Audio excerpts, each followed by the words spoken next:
My name's Kyle. Hi, Kyle. What's up? I just wondered, considering that you are, as far as I can tell, a feminist yourself, I was wondering, why do you think, or what do you think is the reasoning behind the need for feminism, modern-day feminism in society today in the U.S.? What is the need for modern-day feminism in the U.S.? Yeah, what is the need, the value of it in today's society? Well, for one, let's just take a recent issue. This is just this past week. We have nearly, if not all, every single Republican running for president calling for defunding Planned Parenthood on what are doctored, manufactured claims from videos with a clear agenda, basically to defund women's health programs in this country. You have one of those Republican candidates saying that if he was president, he would use the military, an actual war on women, like not even just the phrase war on women, an actual war on women. He would send in the military to stop women from getting abortions. I mean, I would say that's a pretty big need right there. But you don't need to be a feminist. You don't need to use that ideology to view and condemn their actions against Planned Parenthood. I am an egalitarian. I'm not a feminist. So therefore, I have no issue with condemning Planned Parenthood, the defunding of Planned Parenthood, because I don't need an ideology like feminism to condemn it. I can condemn it on my own reconnaissance. I can condemn it via egalitarian views. You understand the ideology of feminism is that women are equal and can do just as much as men and have equal rights to men. I mean, that's the feminist ideology. Yes, that is. So why wouldn't you need that? At face value, that's what it is. But when you look deeper into modern-day feminism, not classic feminism, not original feminism, earned the right for women to vote in this country and be actual equals. I'm not referring to that. So I don't know your definition of modern-day feminism. So why don't you tell me that?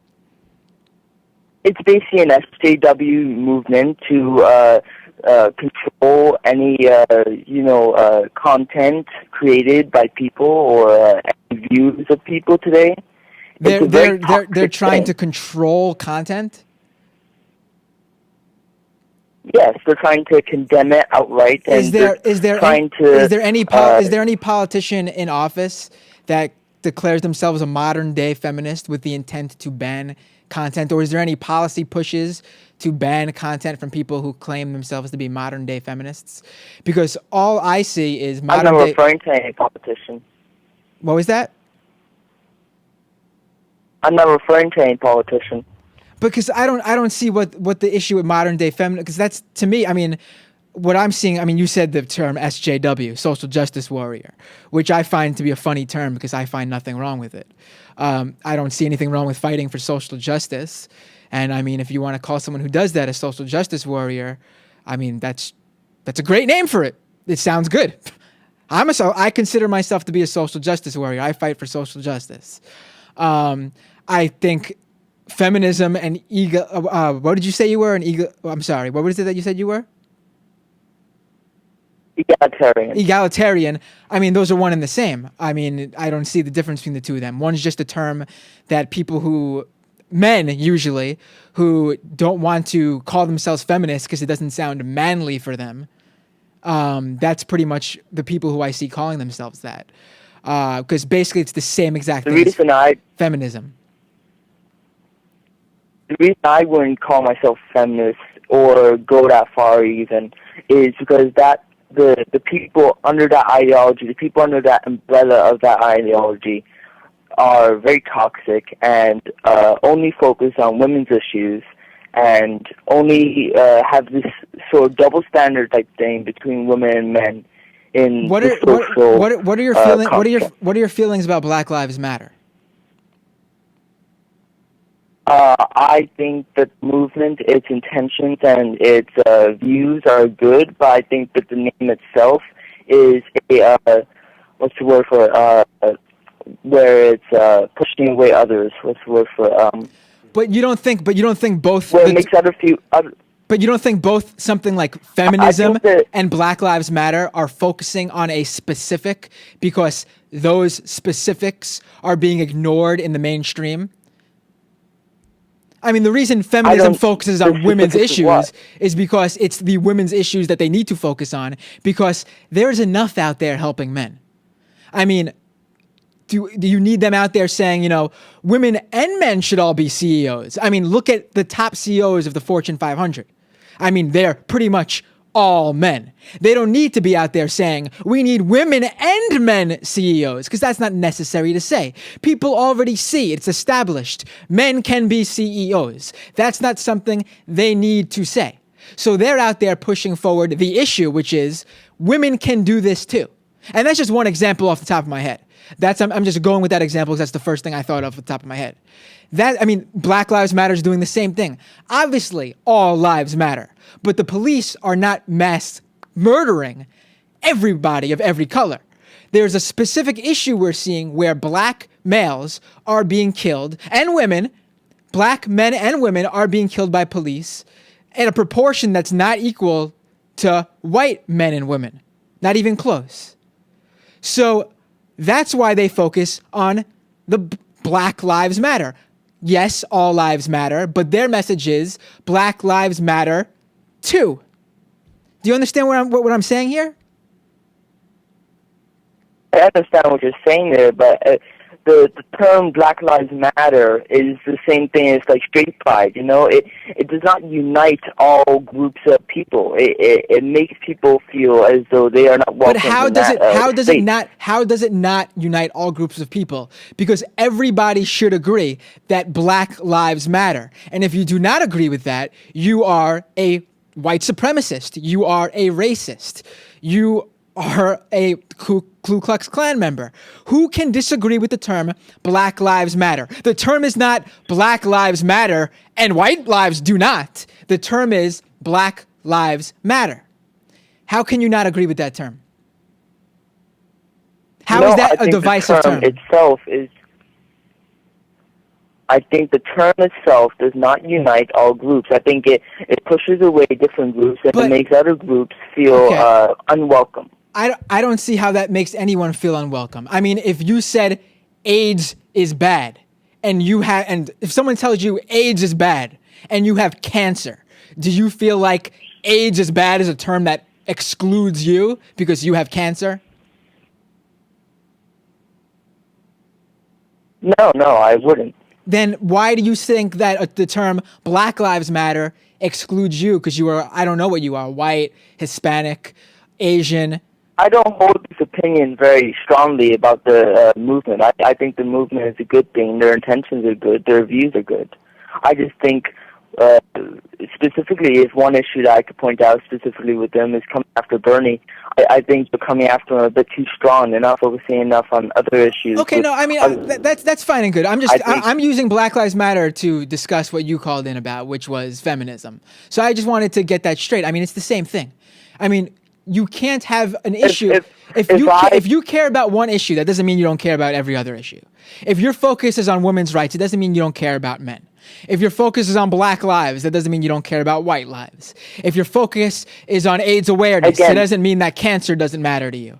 But they're saying that this is our issue. At face value.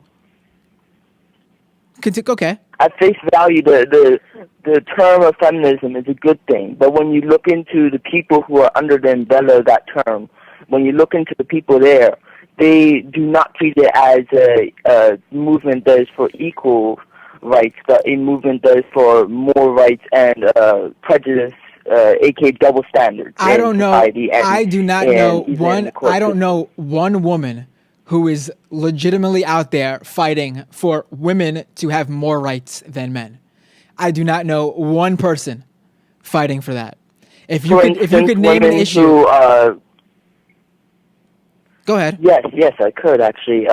In reference to that story that that magazine talked about that false rape claim in that campus that was proven to be false outright. Plenty of feminists still said it's still a good thing that this happened, even though it may have ruined a bunch of people's lives or gave a hugely bad name to this fraternity. It's still a good thing that happened. Well, to be completely completely honest with you, while it was a bad story and their information did not pan out, it was never proven that the rape did not happen. I mean, yes, but I know what you're saying. There wasn't what they were presenting. It did not prove what she was saying. I mean, yes, I understand where you're going with this, but let's take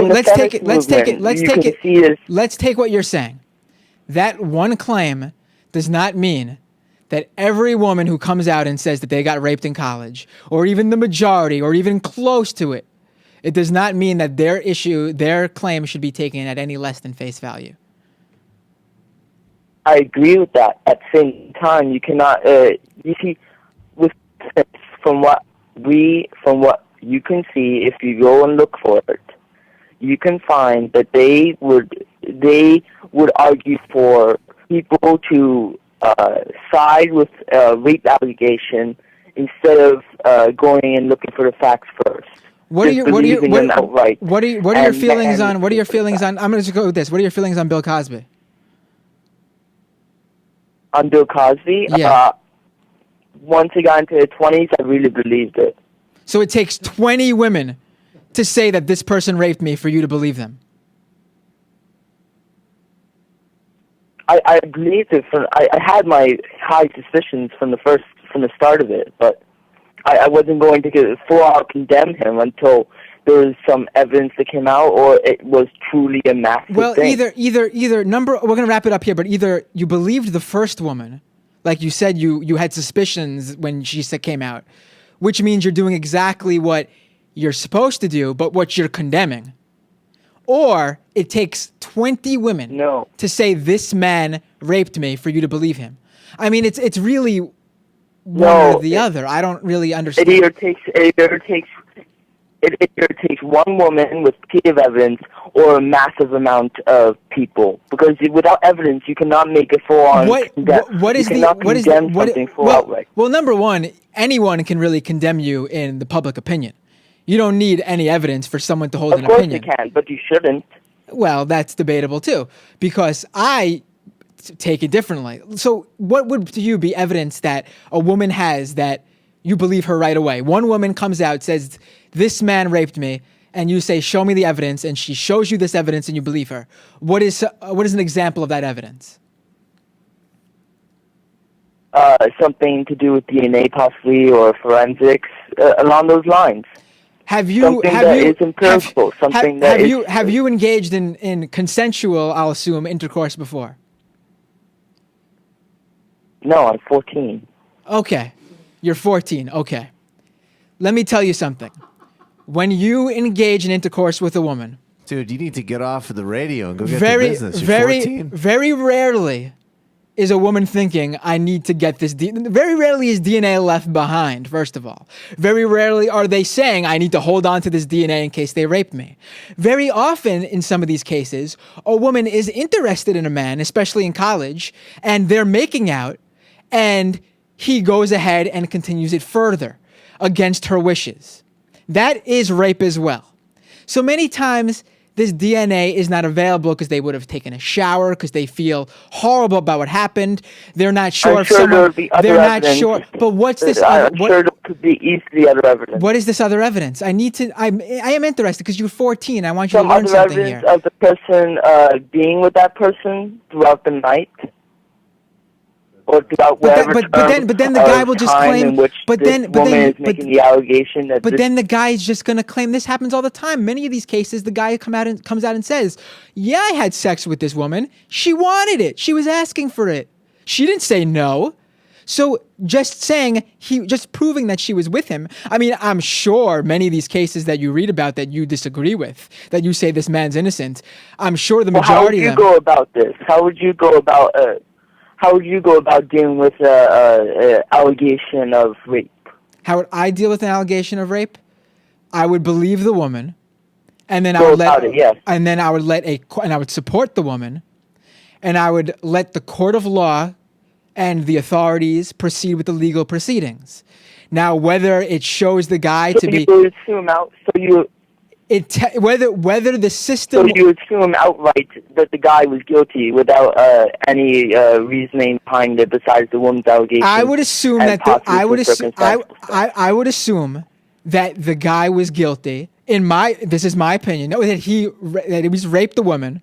That the woman is telling the truth, because in my 29 years of experience, I've never come across one woman who's ever, for the fun of it, made a claim of rape that didn't turn out to be true. And I'm not saying it doesn't happen, but what I am saying is that the odds are so small that it would be wrong to not believe them because of the number of fake rape allegations than to believe them and the other way around. Do you understand what I'm saying? I understand what your logic behind that is, but at the same time, would you treat a murder allegation with the same vigor? Well, in that case, there's a difference between legal proceedings and bringing charges against somebody and what you choose to believe in a public setting or not. Those are completely different issues. Do you know who O.J. Simpson is? Excuse me? Do you know who O.J. Simpson is? Yes, I do, yeah. Okay, do you think he murdered his ex-wife and her boyfriend? I'm not familiar with the case. I know who the guy is. Okay. Well, it's beyond my age. I understand. That's why I was asking you. I really, there's many people out there who believe O.J. Simpson is guilty of murdering, and many, many people.